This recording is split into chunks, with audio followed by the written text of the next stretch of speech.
అపోస్తలుడైన పౌలు గలతీలకు వ్రాసిన పత్రిక 2వ అధ్యాయము.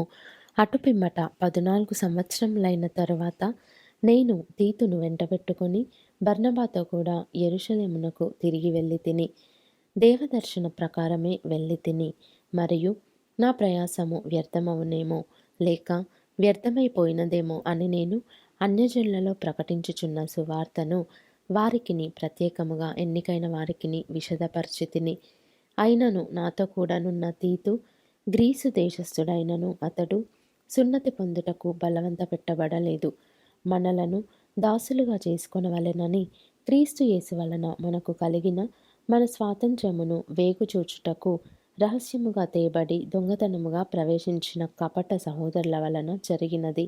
సువార్త సత్యము మీ మధ్యను నిల్చున్నట్లు మేము వారికి ఒక్క గడియ అయినను లోబడుటకు ఒప్పుకొనలేదు.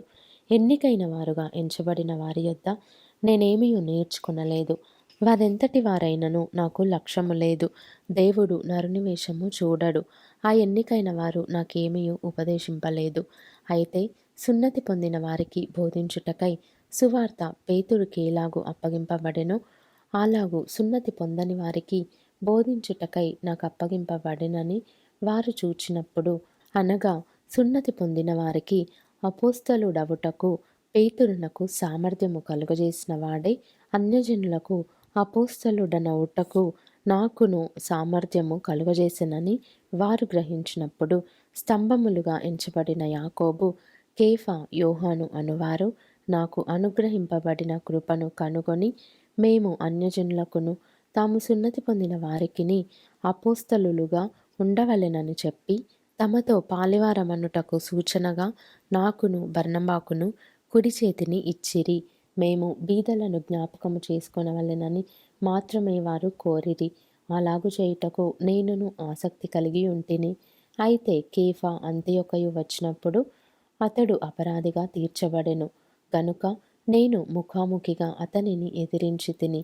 ఏలయనగా యాకోబు నొద్ద నుండి కొందరు రాకమునుపు అతడు అన్యజనులతో భోజనము చేయుచుండెను గాని వారు రాగానే సున్నతి పొందిన వారికి భయపడి వెనుక తీసి వేరైపోయెను.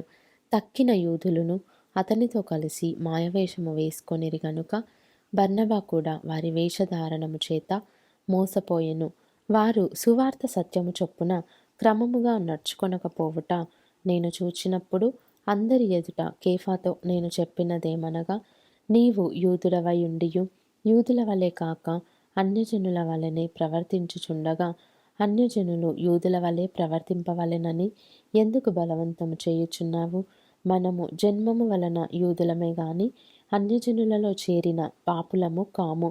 మనుష్యుడు యేసుక్రీస్తునందలి విశ్వాసము వలననే గాని ధర్మశాస్త్ర సంబంధమైన క్రియల మూలమున నీతిమంతుడుగా తీర్చబడడని ఎరిగి మనమును ధర్మశాస్త్ర సంబంధమైన క్రియల మూలమున గాక క్రీస్తునందలి విశ్వాసము వలననే నీతిమంతులమని తీర్చబడుటకై యేసుక్రీస్తునందు విశ్వాసముంచి ఉన్నాము. ధర్మశాస్త్ర సంబంధ క్రియల మూలమున ఏ శరీరియు నీతిమంతుడని తీర్చబడడు గదా. కాగా మనము క్రీస్తునందు నీతిమంతులమని తీర్చబడుటకు వెదకుచుండగా మనము పాపులముగా కనబడిన ఎడల ఆ పక్షమందు క్రీస్తు పాపమునకు పరిచారకుడాయన. అట్లా అనరాదు. నేను పడగొట్టిన వాటిని మరలా కట్టిన ఎడల నన్ను నేనే అపరాధినిగా కనుపరుచుకొందును గదా.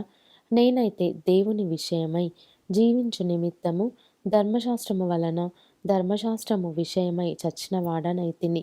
నేను క్రీస్తుతో కూడా సిలువ వేయబడి ఉన్నాను. ఇకను జీవించువాడను నేను కాను, క్రీస్తే నాయందు జీవించుచున్నాడు. నేనిప్పుడు శరీరమందు జీవించుచున్న జీవితము నన్ను ప్రేమించి నా కొరకు తన్ను తాను అప్పగించుకొనిన దేవుని కుమారుని అందలి విశ్వాసము వలన జీవించుచున్నాను. నేను దేవుని కృపను నిరర్ధకము చేయను. నీతి ధర్మశాస్త్రము వలననైతే ఆ పక్షమందు క్రీస్తు చనిపోయినది నిష్ప్రయోజనమే.